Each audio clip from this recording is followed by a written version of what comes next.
नमस्कार, news for nation देख रहे हैं आप। मैं हूं आपके साथ रश्मि। आज सदन में मंत्री मुकेश सहनी को लेकर बीजेपी की तरफ से भारी बवाल किया गया। पहले तो मुकेश सहनी को सदन में बीजेपी ने खोजा और उसके बाद कई तरह के गंभीर आरोप मुकेश सहनी पर लगाए गए। खासकर बता दें कि नौकरी में फर्जीवाड़े को लेकर मुकेश सहनी पर बीजेपी ने सीधे सीधे आरोप लगाते हुए कहा है और ये सवाल पूछा है कि आखिर 7 महीने पहले बहाली प्रक्रिया को क्यों रोक दिया गया था। अगर एक बार फिर इस बहाली प्रक्रिया को शुरू करना ही था तो 7 महीने पहले गड़बड़ी की बात कहते हुए मुकेश सहनी ने बहाली प्रक्रिया पर रोक क्यों लगा दी थी। और इशारों ही इशारों में बीजेपी ने यह भी कहने की कोशिश की है कि मुकेश सहनी अपने लोगों को नौकरी देना चाहते हैं और यही वजह है कि इस तरह का पूरा खेल उनकी तरफ से रचा गया। ऐसे में बीजेपी के विधायक ने किस तरह से मंत्री मुकेश सहनी पर गंभीर आरोप लगाए हैं, नौकरी में फर्जीवाड़े को लेकर क्या कुछ खुलासा बीजेपी की तरफ से किया गया है, छोड़े जाते हैं आपको उस पूरे वीडियो के साथ। मामला है, मेरे पास पत्र है निदेशक का और मैं पढ़ के सुनाना चाहता हूं कि माननीय मंत्री जी ने पीत पत्र जारी किया है और विभाग से अनुरोध किया है कि भारी गड़बड़ी इसमें है, भारी अनियमितता है और इसको रोक दिया जाए। और तब कंफेड ने 26 जून को परिणाम जारी हुआ। अध्यक्ष महोदय, इन सभी बहालियों का कंफेड में बहुत आवश्यकता थी।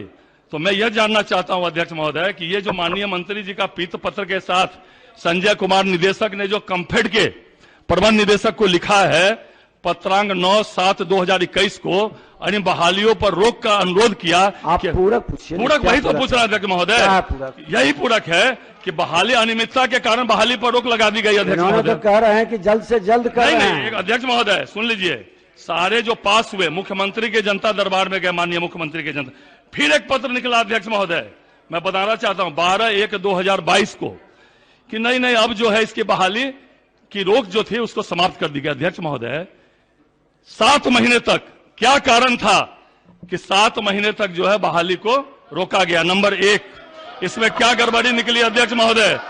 अध्यक्ष महोदय 7 महीने तक इस बहाली को रोका गया। नंबर 1।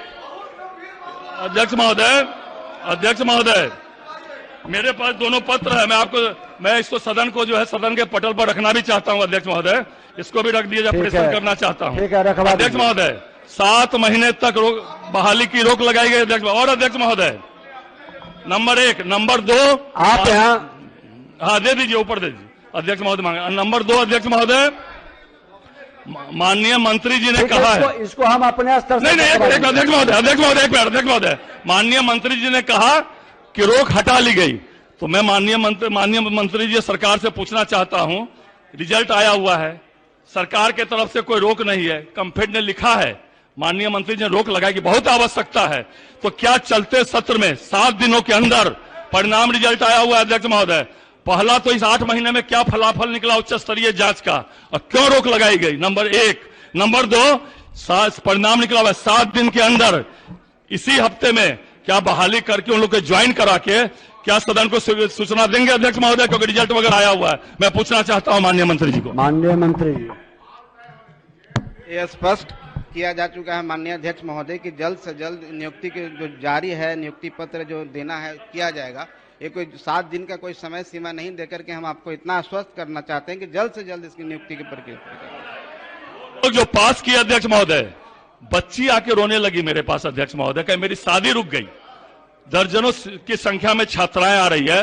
क्यों? जब परिणाम रिजल्ट आ गया है अध्यक्ष महोदय तो सरकार को उन लोगों को बहाल करने में दिक्कत क्या है? रिजल्ट आया हुआ है, 10 महीने से रिजल्ट आया हुआ है अध्यक्ष महोदय। 7वें महीने में 26 जून को परिणाम आया, 8 महीना हो गया। नहीं अध्यक्ष महोदय आपका संरक्षण चाहेंगे अध्यक्ष महोदय। आप बैठ जाइए। हाँ, तो ये चलते सदन में अध्यक्ष महोदय, चलते सदन में क्यों नहीं कर सकते? रिजल्ट आया हुआ है अध्यक्ष महोदय। तो फिर ये जो है इधर से उधर हो रहा है।